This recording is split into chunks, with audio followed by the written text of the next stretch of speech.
দরজায় এসছি, আর মাত্র 10 দিন পরেই ভোট। আমি বিশ্বাস করি মানুষ এইবার নিজের এমপি নির্বাচনে কোনো ভুল করবে না।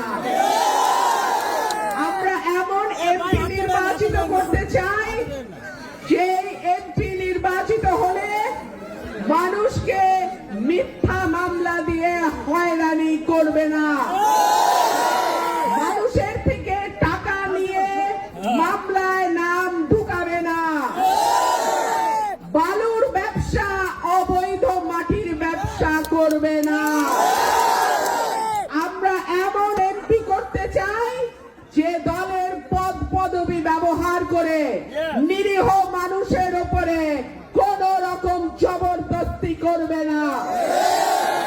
আমরা এমন এমপি চাই যিনি নির্বাচিত হলে সরাইল আশুগঞ্জের মানুষ সর্বপ্রথম গ্যাস পাবে ইনশাআল্লাহ।